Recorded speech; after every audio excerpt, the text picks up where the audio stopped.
नमस्ते दोस्तों, कैसे हैं आप। मैं Sujit Kumar incredible IAS academy में आपका हार्दिक स्वागत करता हूं।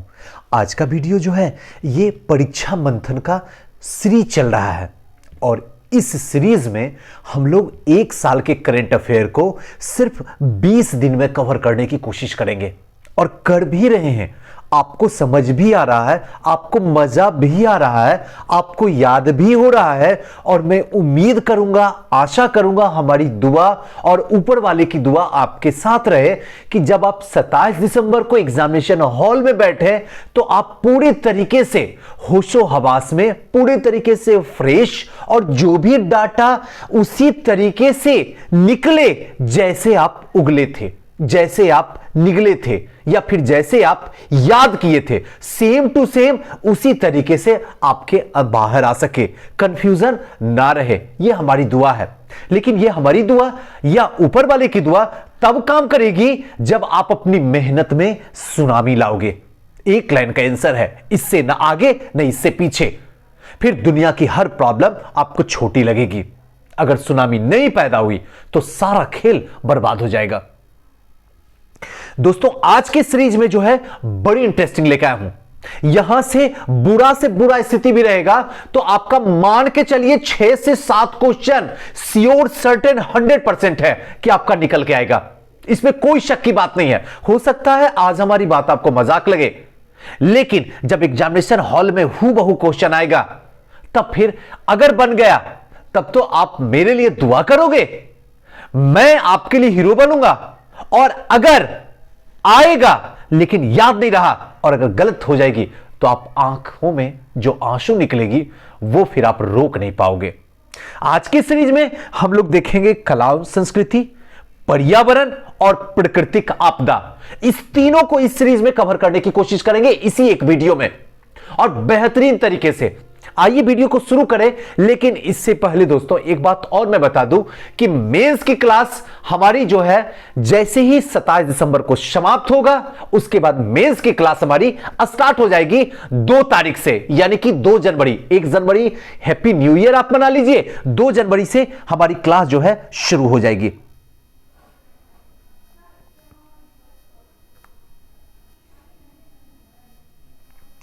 चलिए दोस्तों एक एक करके समझते हैं और बेहतरीन तरीके से दिमाग में रखते हैं, कला और संस्कृति को पकड़ते हैं। इसके अंदर इन सारे को दिया हुआ है, लेकिन इनमें हम वही पढ़ेंगे जो इंपॉर्टेंट है। सबसे पहले पुम्पुहार चोल कालीन बंदरगाह, ये क्या है इसको समझते हैं और ध्यान से सुनिएगा। जितनी बातें बोलता हूं पहले इसको कलर थोड़ा कर लेते हैं ब्लू। अब आप समझिए, तमिलनाडु में एक विलुप्त चोलकालीन बंदरगाह शहर पुम्पुहार का डिजिटल रूप में पुनर्निर्माण के लिए जो विज्ञान और प्रौद्योगिकी विभाग के लिए एक कंसोर्टियम के द्वारा जो है प्रोजेक्ट डिजिटल पुम्पुहार जो है प्रारंभ किया जाएगा। कहने का सीधा सा मतलब है कि तमिलनाडु में जो चोल के टाइम में एक बंदरगाह था जो अब विलुप्त हो गया है, उसी के जैसा एक डिजिटल रूप में वहां फिर से विज्ञान और प्रौद्योगिकी के थ्रू, यानी उसी के विभाग के थ्रू यहां फिर से एक निर्माण करवाया जा रहा है जिसका नाम रखा गया है प्रोजेक्ट डिजिटल पुम्पुहार। पुम्पुहार का पुनर्निर्माण डीएसटी की भारतीय डिजिटल विरासत पहल यानी कि इंडियन डिजिटल हेरिटेज प्रोजेक्ट का हिस्सा है। डीएसटी के अनुसार संगम तमिल साहित्य की रचनाओं में इस शहर के बारे में विवरण है। अब एक चीज यहां से आता है कि आखिर ये संगम तमिल साहित्य क्या है। संगम का सीधा सा मतलब होता मिलन। अब संगम कालीन में क्या थे, जो भी बड़े बड़े विद्वान थे, साहित्यकार थे, जो भी कवि थे, सबका सम्मेलन होता था जो सदियों तक चलते रहता था। और ये कहां पे चलता था, तो ये तमिलनाडु में चलता था। इसीलिए संगम कालीन में जितनी भी रचनाएं हुई है सबके सब तमिल भाषा में हुई है। यहां ज्यादा नहीं चर्चा करूंगा, लेकिन हिस्ट्री में संगम कालीन पढ़ना है, प्रीलिम्स में भी पढ़ना है, ऑप्शन लीजिएगा तो वहां भी पढ़ना होगा। क्लियर। चलिए आते हैं, पकड़ में आ गई ना बात। इस शहर के बारे में विवरण है। इस शहर के दक्षिण तमिलनाडु में स्थित मौजूदा पुम्पुहार शहर से 30 किलोमीटर दूरी पर स्थित है। यह शहर समुद्र के बढ़े हुए जल स्तर या कहें तो कडाल कोल की घटना के कारण ये डूब गया था जो 30 किलोमीटर दूरी पे था, और आज जो है उसको डिजिटल के रूप में बंदरगाह को दिखाया गया। तो ये चीज थोड़ा सा ध्यान रखना। क्लियर हो गया? अब लगता है कि आयोग अगर यहां से अंदर घुस के क्वेश्चन पूछ दे और आपका गलत हो जाए, और अगर गलत हो जाए तो बेकार है पढ़ना। मानते हैं ना? चलिए नेक्स्ट आते हैं। नेक्स्ट इंपोर्टेंट जो है ये वाली न्यूज को देखते हैं। एक second. Art from waste museum, ये क्या है पहले इसको समझते हैं। हाल ही में ओडिशा सरकार के द्वारा संचालित औद्योगिक प्रशिक्षण संस्था यानी कि इंडस्ट्रियल ट्रेनिंग इंस्टीट्यूट बहरामपुर के छात्रों ने खुले में आर्ट फ्रॉम वेस्ट म्यूजियम विकसित की है। विदित हो कि संग्रहालय में औद्योगिक प्रशिक्षण संस्था के छात्रों के द्वारा धातु अपशिष्ट से जो है 20 कलाकृतियों का निर्माण किया गया है। कहने का मतलब आर्ट फ्रॉम वेस्ट म्यूजियम, सीधा सा मतलब है कि उड़ीसा सरकार के द्वारा एक संचालित औद्योगिक प्रशिक्षण संस्था जो है बहरामपुर के छात्रों ने खुले में, पूरी तरीके से खुला था, वहां आर्ट फ्रॉम वेस्ट म्यूजियम को विकसित किया है। और इसमें जो है छात्रों के द्वारा धातु के जो भी अपशिष्ट है उससे 20 कलाकृतियों का क्या कर दिए, निर्माण कर दिए खुले में। आइए नेक्स्ट न्यूज को समझते हैं। कोणार्क मंदिर का संरक्षण योजना। सबसे पहले यह पता हो जाना चाहिए कि आखिर कोणार्क मंदिर कहां है, कौन से भगवान की मूर्ति यहां पे है, प्लस में यह भी पता कीजिए कि यह कोणार्क मंदिर कौन सी शैली से बना हुआ। यह अगर पता हो जाए, थोड़ा सा मेहनत कीजिए, थोड़ी तो मेहनत कम से कम कीजिए जिससे क्लियर हो जाए, है ना। चलिए, कोणार्क मंदिर का संरक्षण योजना। केंद्र सरकार ने हाल ही में 800 वर्ष पुराने कोणार्क सूर्य मंदिर का जीर्णोद्धार का तथा संरक्षण के लिए महत्वपूर्ण फैसला लिया है। यानी कि आज से 800 वर्ष पहले कोणार्क मंदिर बना था, और कोणार्क मंदिर के अंदर सूर्य जो है सूर्य मंदिर है, वहां पे सूर्य का जिसका जीर्णोद्धार किया गया, और फिर से यह फैसला लिया गया कि इसमें कुछ परिवर्तन किया जा सकता है। इससे पूर्व यह स्मारक इन आरोपों को लेकर विवादों से घिर गया था, इन आरोपों को लेकर एक विवाद में घिर गया था कि इसकी बाह्य सतह पर पत्थरों की नक्काशी को साधारण शिलाखंड में बदला जा रहा है, जिससे इस मंदिर की भव्यता को अपूरणीय क्षति हो सकती है। मतलब कहने का मतलब यह चर्चा में तब आ गया था जब इसके बाह्य सतह पर, यानी कि बाहर के सतह पर पत्थर की जो नक्काशी है उसको साधारण शिलाखंडों से बदला जा रहा, जिससे क्या है इसकी खूबसूरती, इसकी भव्यता, इसकी जो आकृति है इसमें पूरे तरीके से क्या आ जाएगा, बदलाव आ जाएगा, यानी कि अपूरणीय क्षति हो जाएगी। तो गौरतलब है कोणार्क मंदिर का निर्माण 13वीं सदी में, यानी कि 1238 से 1264 एडी में राजा नरसिंह देव प्रथम ने करवाया था। अब इसको भी याद कर लीजिएगा क्योंकि हिस्ट्री पॉइंट ऑफ व्यू से बहुत इंपॉर्टेंट है। अगर इसमें 800 जोड़ दीजिएगा तो आज का टाइमिंग आपको निकल के चला आ जाएगा। तो यानी 800 वर्ष पहले जो है नरसिंह देव प्रथम ने इसका क्या किया था, निर्माण करवाया था। और यह उड़ीसा के पूर्वी तट पर पवित्र धार्मिक शहर पुरी के निकट यह मंदिर स्थित है, कोणार्क सूर्य मंदिर। और कोणार्क सूर्य मंदिर को यूनेस्को के द्वारा 1984 में विश्व धरोहर स्थल घोषित किया गया है। वर्ल्ड हेरिटेज प्लेस में इसे क्या कर लिया गया है, जोड़ लिया गया है। किसके द्वारा, तो यूनेस्को के द्वारा। अब इतना अगर पढ़ लिए दिल से तो फिर पूछो ना, जहां से पूछोगे जवाब तो हम देके ही आएंगे, है ना। क्लियर बात।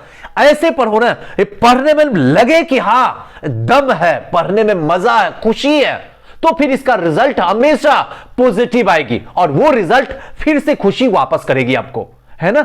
चलिए, कोणार्क शब्द एक स्थान को दर्शाता है जो दो लोक तत्वों से मिलकर बना है, यानी कि कोना अर्थात कोना और अर्क अर्थात सूर्य, अर्क क्षेत्र में पूजित सूर्य देवता को ही कोणार्क कहा जाता है। चलिए नेक्स्ट आते हैं, हम्पी से संबंधित विवाद। क्या हो गया विवाद, जरा इसको समझ लेते हैं ताकि इसको भी क्लियर ही कर लेते हैं। सुप्रीम कोर्ट ने हाल ही में हम्पी के निकट यानी कि विरूपापुरा गड्डी में निर्मित रेस्टोरेंट, होटलों, गेस्ट हाउस तथा अन्य इमारत के गिराने के कर्नाटक सरकार के फैसले को सही ठहराया। सुप्रीम कोर्ट ने विरूपापुर गुड्डी तुंगभद्रा नदी के द्वारा निर्मित एक अंडाकार द्वीप है।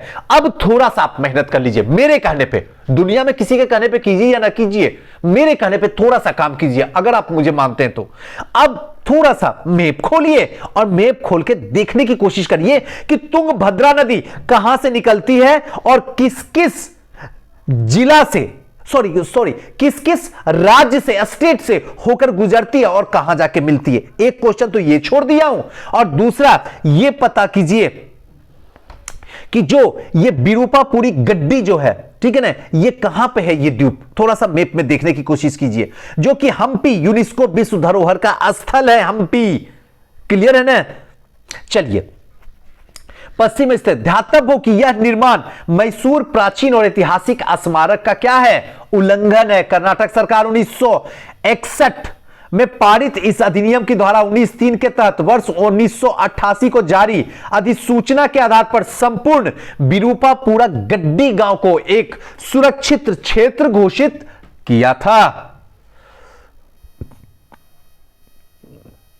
चलिए नेक्स्ट न्यूज में चलते हैं। अमूर्त सांस्कृतिक विरासत की राष्ट्रीय सूची क्या है, आइए समझते हैं। 18 अप्रैल 2020 को भारत के केंद्रीय सांस्कृतिक मंत्रालय के अमूर्त सांस्कृतिक विरासत यानी कि इंट्रीगेबल कल्चरल हेरिटेज यानी कि ICH की राष्ट्रीय सूची जारी हो गई है। भारत के 13, याद रख लीजिएगा, 13 अमूर्त सांस्कृतिक विरासत ICH को यूनेस्को के द्वारा मानवता की अमूर्त सांस्कृतिक विरासत के रूप में मान्यता दे दी है यूनेस्को ने। अमूर्त सांस्कृतिक विरासत की राष्ट्रीय सूची का उद्देश्य क्या है, आखिर क्यों अमूर्त सांस्कृतिक विरासत है? तो इसका उद्देश्य भारतीय अमूर्त विरासत में निहित भारतीय संस्कृति की विविधता को नई पहचान प्रदान करना है।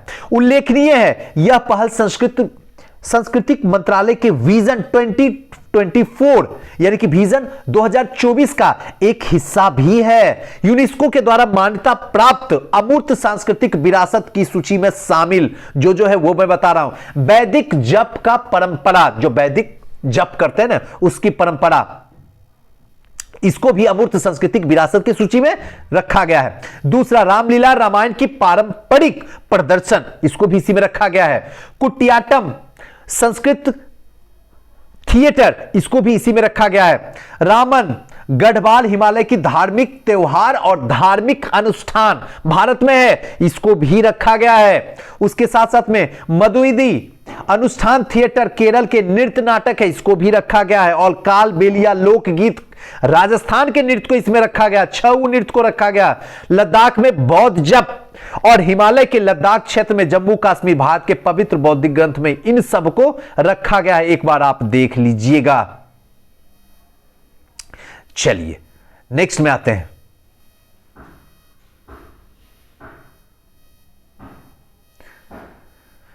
थोड़ा बड़ा कर लेते हैं जिससे कि आपको थोड़ा दिक्कत ना हो।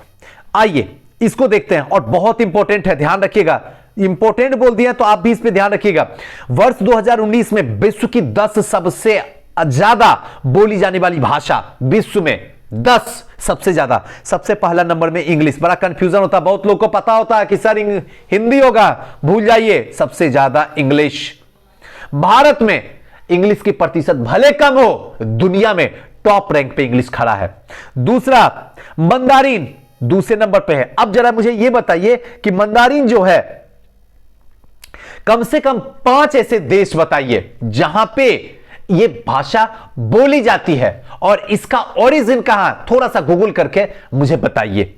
चलिए नेक्स्ट, हिंदी तीसरे नंबर पे हिंदी आ गया है, चौथे में स्पेनिश, पांचवें में फ्रेंच, छठे में अरबी, सातवें में बंगला। याद रखिएगा, हिंदुस्तान का हिंदी के बाद बंगला का नंबर आता, उसके बाद कोई भी दूर तक नहीं है। चलिए नेक्स्ट न्यूज की ओर चलते हैं। नेक्स्ट हमारे लिए इंपॉर्टेंट क्या है, विश्व की प्रथम योग विश्वविद्यालय छठे अंतरराष्ट्रीय योग दिवस समारोह में एक हिस्सा के रूप में विश्व के प्रथम योग विश्वविद्यालय की स्थापना अमेरिका के लॉस एंजिल प्रांत में की गई है।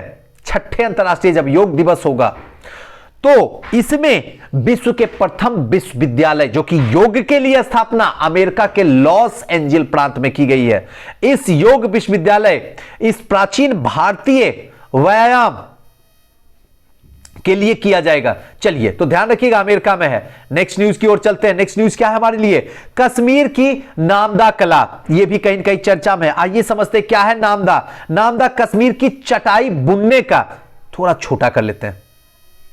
हां, नामदा क्या है? ध्यान रखिएगा, नामदा का मतलब होता है कि चटाई बुनने वाला एक हस्त कला है जिसको नमदा बोला जाता है। नमदा बोला जाता है। और नमदा कहां है? तो कश्मीर की क्या है? एक कला है जो चटाई बुनने की हस्तकला है। यह हस्तकला के अंतर्गत चटाई बुनाई करने की प्रारंभिक तरीके के बजाय एक खांचे में ऊन भरकर चटाई तैयार की जाती है। नामदा आमतौर पर ऊन की कई परतों के एक दूसरे के ऊपर सैंडविच यानी कि अध्यारोपित करके चटाई बनाने की एक कला है। ऊन की एक परत बिछाने के उपरांत इस पर समान रूप से पानी का छिड़काव कर दिया जाता है। ऊन का एक परत जब बिछा देते हैं तो इसके ऊपर एक साधारण पानी का छिड़काव किया जाता है तथा पिंजरा नामक उपकरण उसकी परत पर दबाकर कालीन की शक्ल दी जाती है। और यह नामदा कला हाल ही में इसलिए चर्चा में रही क्योंकि कश्मीर की एक महिला आरिफा खान को इस कश्मीर की दम तोड़ती हस्तकला को आगे बढ़ाने के योगदान के प्रयासों के एवज में 8 मार्च 2020 को अंतर्राष्ट्रीय महिला दिवस पर राष्ट्रपति रामनाथ कोविंद ने नारी शक्ति अवार्ड दिया। हो गया इंपॉर्टेंट। एक तो पहले नारी, दूसरा कश्मीर, तीसरा 8 मार्च को ही अंतर्राष्ट्रीय महिला दिवस है, उसी दिन दिया गया है। और अवार्ड भी मिला किससे? भारत के पहले व्यक्ति राष्ट्रपति से मिला है अवार्ड। तो जब ऐसे करके सोचिएगा ना तो कोई भी करंट नहीं भाग पाएगा आपके बाहों से और ना दिमाग से। और बस सोचिएगा कि रट लेते हैं, वन लाइनर पढ़ लेते हैं, तो फिर गिरना तो धरती पे किसी की औकात नहीं है जो बचा के आपको दिखा दे, नहीं काम चलेगा। इसलिए जब भी पढ़िए कंप्लीट सिलेक्शन लीजिए 1 डिजिट मार्क के। चलिए आते हैं जीआई टैग। बहुत ऐसे क्षेत्र हैं जिसमें बहुत ऐसी चीजों को जीआई टैग दिया गया है, लेकिन हम इसमें जो जीआई टैग पढ़ेंगे, एक तो पढ़ेंगे बीपीएससी को लेके पढ़ेंगे। तो हमारे जो भी हैं, हमारे राज्य से जो भी राज्य की सीमा जुड़ी हुई है वहां से अगर जीआई कुछ है तो उसको ले लेंगे और पूर्वोत्तर भारत को ले लेंगे। बाकी हमारे लिए जरूरत नहीं। अगर जरूरत है भी तो घबराने की जरूरत नहीं, आपकी गलती नहीं, सबकी गलती होगी। चलिए आइए सबसे पहले जो है एक एक करके देखते हैं। खोरई खोबर पेंटिंग, यह हजारीबाग झारखंड की है। इस पेंटिंग में स्थानीय एवं प्राकृतिक रूप से विभिन्न रंगों का मिट्टी का उपयोग करके फसल के मौसम और शादी समारोह में इसका इस्तेमाल किया जाता है। क्या? सोहरोई खोबर पेंटिंग का। दूसरा जो है मणिपुर की कला। मणिपुर में अप्रैल 2020 में यह एक सुगंधित एवं चिपचिपा चावल है जिसकी खेती सदियों से की जाती है और अब इसे जीआई टैग दे दिया गया। मणिपुर की काला चावल जिसको कहते हैं चाक हाबू, काला चावल, याद रखिएगा, काला चावल जो सदियों से यहां खेती की जाती है, यह सुगंधित भी होती है और चिपचिपा, जो चावल आप देख रहे हैं उजला ना, उसको काला कर दीजिए और इसकी खेती सदियों से की जा रही है। नेक्स्ट है गोरखपुर का टेराकोटा, जो कि गोरखपुर उत्तर प्रदेश का। अप्रैल 2020 में गोरखपुर का टेराकोटा को स्थानीय कारीगरों के द्वारा विभिन्न जानवर जैसे घोड़े, हाथी, ऊंट, बकरी, बैल आदि की आकृति बनाई जाती है। क्लियर है? चलिए नेक्स्ट आते हैं Darjeeling green white T. Darjeeling के दोनों चाय की किस्में बेहद प्रसिद्ध है एवं इसका स्वाद जो है अनूठा है, इसीलिए इसे क्या दिया गया है? जीआई टैग दिया गया है। नेक्स्ट है ताबलोह पुआन, मिजोरम में। यह मिजोरम का क्या है? हस्त निर्मित कपड़ा यानी हाथों से निर्मित कपड़ा है और एक मिजोरम में ही मीपो पोंचेई, ये अगस्त 2019 में चर्चा में था। यह कपड़ा मिजो वस्त्र के सबसे रंगीन माना जाने वाला कपड़ा है। तो ये था जीआई टैग। हमने कला संस्कृति को बेहतरीन तरीके से प्रेजेंट करके आपके सुपुर्द कर दिया। अब आते हैं पर्यावरण में। क्लियर है? अब थोड़ा बड़ा कर लेते हैं जिससे कि आपको दिक्कत की समस्या ना हो। नेक्स्ट न्यूज जो है, ग्रेट बैरियर रीफ सबसे व्यापक विरंजन। आइए इसको समझने की कोशिश करते हैं कि आखिर ये चर्चा में क्यों है। अप्रैल 2020 में ऑस्ट्रेलिया के समीप विश्व के सबसे बड़े ग्रेट बैरियर रीफ यानी कि प्रवाह तंत्र। अब थोड़ी सी मेहनत आप कीजिए, बुक निकालिए, गूगल सर्च कीजिए, पता कीजिए कि ग्रेट बैरियर रीफ ये है कहां। अगर आपको पता चल जाएगा कि इस देश में है तो पता कीजिए कि कहां से कहां तक ये फैला हुआ है, तब आपको मजा आ जाएगा। एक बार देख लीजिए, अब आपका गलती नहीं होगा, बाकी मैं पूरा कर दूंगा। इसका आकार जो है कितना है, 3,44,000 वर्ग किलोमीटर। विगत 5 वर्षों में तीसरी बार सबसे प्रमुख विरंजन की घटना हुई है और इससे पूर्व 2016-17 में यहां प्रवाल विरंजन, ध्यान रखिएगा, प्रवाल विरंजन की घटना हुई है और इस घटना के पीछे जलवायु परिवर्तन के कारण समुद्री जल के बढ़ते तापमान को जिम्मेदार माना गया है। और गौरतलब है, प्रवाल विरंजन की घटना एक बड़ी तेजी से उभरने में सक्षम होते हैं बशर्ते जलवायु में अनुकूल सुधार हो। विरंजन की प्रत्येक घटनाएं प्रवाल के समग्र जो है स्वास्थ्य पर प्रतिकूल प्रभाव डालती है। इसी के लिए यह दिया गया था। यह मेनली जो था, ये पर्यावरण के जिस तरीके से प्रदूषित होते जा रहे हैं, जिस तरीके से समस्या बढ़ते जा रही है, और ये एक बहुत बड़ी समस्या है। इसको समय रहते हुए अगर पर्यावरण को प्रदूषित करने से नहीं बचाया गया तो समस्याएं और भी भयावह आ सकती है। नेक्स्ट है मियावाकी पद्धति। आइए समझते हैं क्या है मियावाकी पद्धति। जापान की एक अल्प समय में घनी वनस्पतियां उगाने की कृषि पद्धति है। कौन? तो याद रखिएगा, मियावाकी पद्धति जापान के कम समय में एक घनी वनस्पति, मतलब क्या पूरा घना जो है एक तरीके से पेड़ उगाने की कृषि की पद्धति है, जिसके जनक जो है जापानी वनस्पति वैज्ञानिक अकीरा मियावाकी हैं। ध्यान रखिएगा, इनके जनक कौन है? Akira Miyawaki. तो इसीलिए इनका नाम भी पड़ा है मियावाकी पद्धति। क्लियर हो गया ना, कोई दिक्कत नहीं ना। तो ध्यान रखिएगा, यह पर्यावरण से जुड़ा हुआ नाम है, ऐसा मत समझिए टेक्नोलॉजी से। उल्लेखनीय, इस पद्धति में शहरी और अर्ध शहरी क्षेत्र को खाली पड़ी जो भी सरकारी भूमि है, कार्यालय है, परिसर है, आवासीय परिसर है, स्कूल है, या फिर जो भी छोटे में खुले हुए बागान है या शहरी वनीकरण को बढ़ावा दिया जाता है। इस पद्धति से पौधे की 10 गुना तेजी वृद्धि होती है। जो पौधे 1 साल में बढ़ेंगे, मान के चलिए कि वो 10 गुना उतना में ये पौधे आगे निकल जाएंगे। इसके परिणाम स्वरूप वृक्षारोपण समान स्थिति से 30 गुना से अधिक सघन होता है, जो है उससे 30 गुना अधिक, जबकि जंगलों का पारंपरिक विधि से उगाने में लगभग 200 से 300 वर्ष समय लगता है। अगर पूर्ण रूप एक जंगल को बनाया जाए किसी क्षेत्र में तो 200 से 300 वर्ष लगता, तब पूर्ण रूपेण यहां जंगल होता है। परंतु मियावाकी पद्धति से इन्हें केवल 20 से 30 वर्षों में उगाया जा सकता है ना, कमाल की बात। तो याद रखिएगा, मियावाकी पद्धति क्या है? कम समय में एक क्या है, सघन जंगलों का निर्माण करना ही मियावाकी पद्धति है। क्लियर हुआ? चलिए, वैश्विक वायु गुणवत्ता रिपोर्ट क्या है? प्रदूषण निगरानी की संस्था IQAIR की पर्यावरण एवं शांति क्षेत्र में कार्यरत संस्था ग्रीन पीस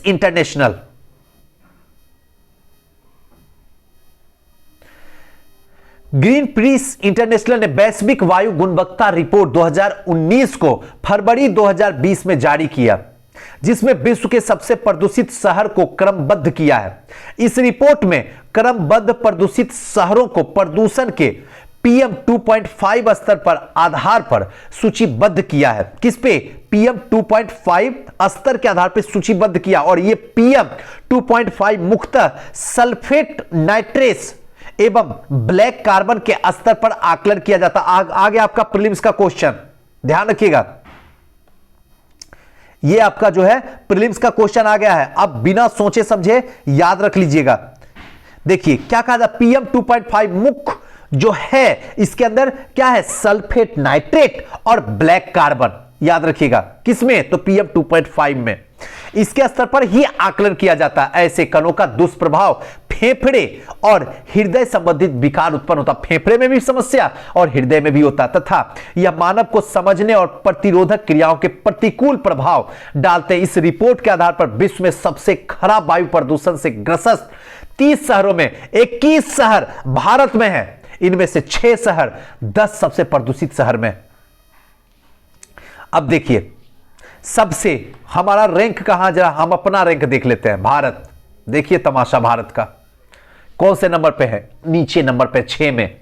उड़ीसा में डॉल्फिन की वार्षिक गणना जनवरी 2020 में उड़ीसा के माहिर माथा समुद्री उद्यान डॉल्फिन वार्षिक गणना संपन्न हुई है, जिसमें यह पता चला कि इनकी संख्या में गत वर्ष 126 से घटकर 61 हो गई है। यानी कि डॉल्फिन की संख्या दिन प्रतिदिन घटते जा रही है।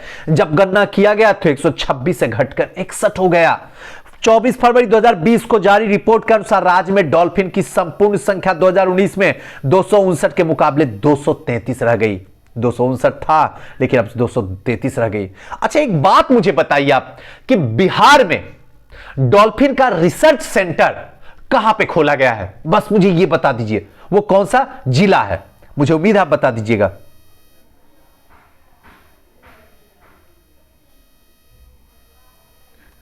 थोड़ा सा ये देख लेते हैं, ये भी आपके लिए इंपॉर्टेंट ही है। भारतीय जीनोम मैपिंग, इसको समझते क्या है।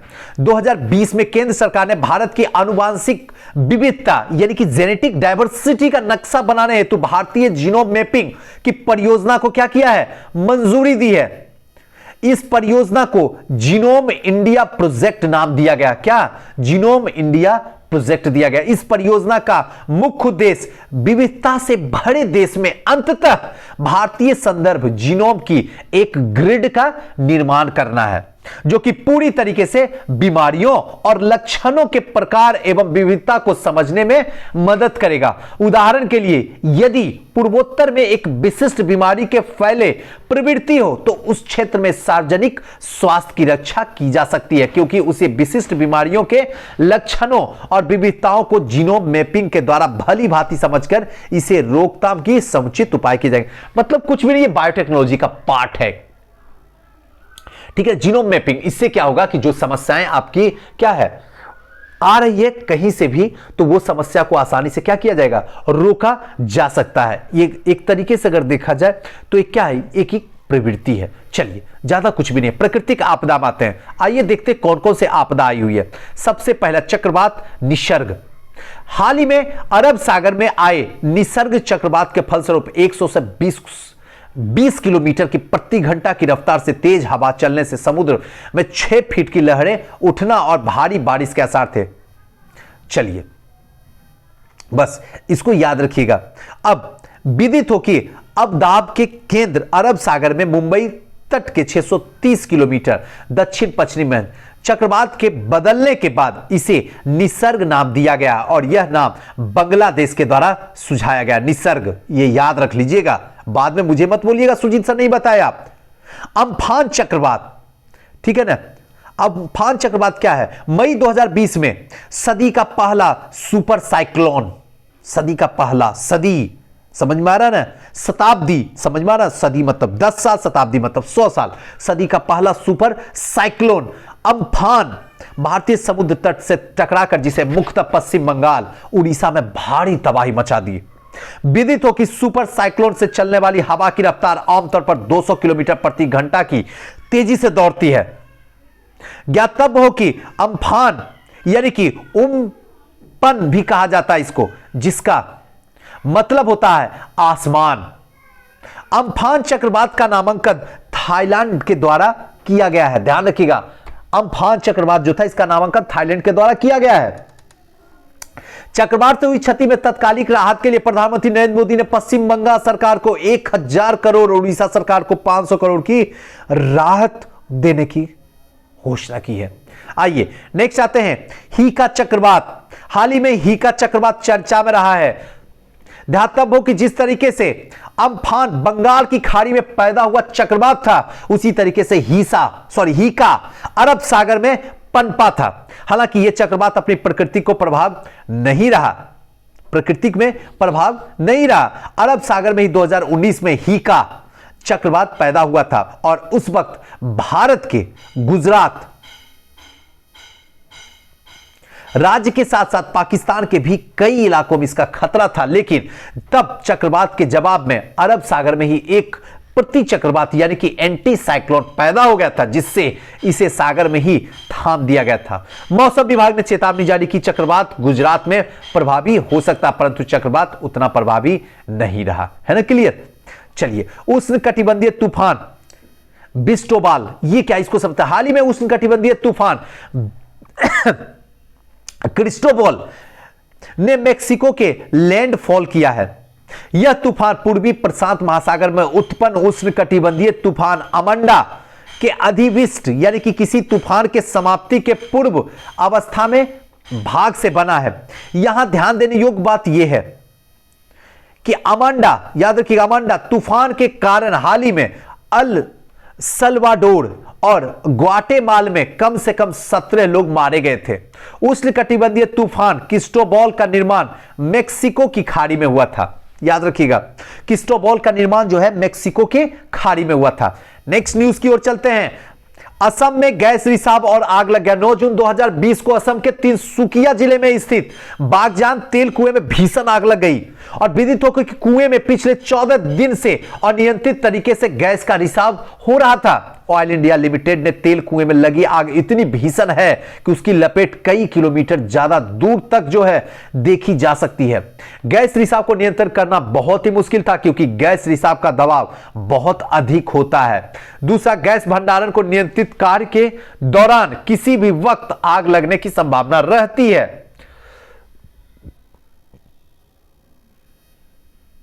चलिए, बाकी छोड़ दीजिए,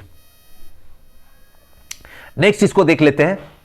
विशाखापत्तनम गैस लीक। मई 2020 में विशाखापत्तनम में एक केमिकल प्लांट में स्टीरीन गैस का रिसाव हुआ था। क्या, कौन सी गैस का था? Styrene gas. याद रखिएगा, कहां पे? तो विशाखापत्तनम में।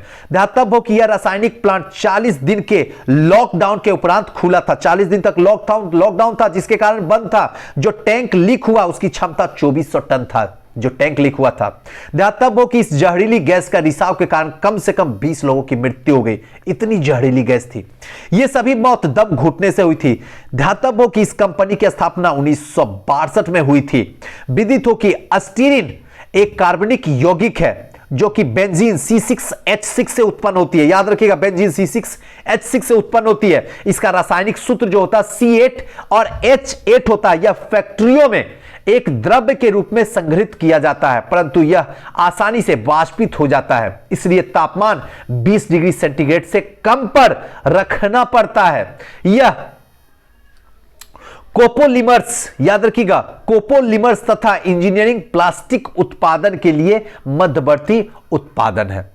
तो दोस्तों, आज का आपने देखा कला संस्कृति, पर्यावरण, प्राकृतिक आपदा।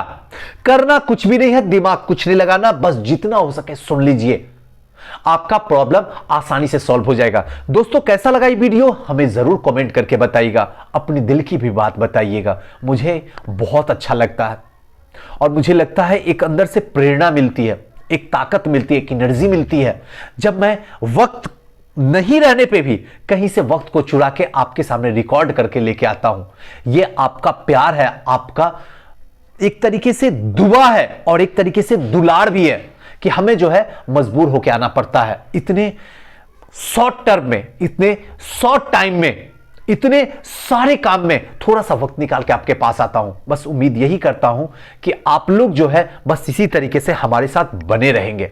और हां, अगर कुछ कमियां हो तो मुझे जरूर कमेंट करके बताइए। हम आपकी कमियों पे पूरी तरीके से नजरअंदाज कभी नहीं करेंगे, बल्कि उस पर खरे उतरने की कोशिश करेंगे, लेकिन ये तब जब आप मुझे बताइएगा। थैंक यू, नमस्कार। और हो सके तो इस वीडियो को जितना ज्यादा से ज्यादा हो सके आप शेयर कीजिए। Thank you.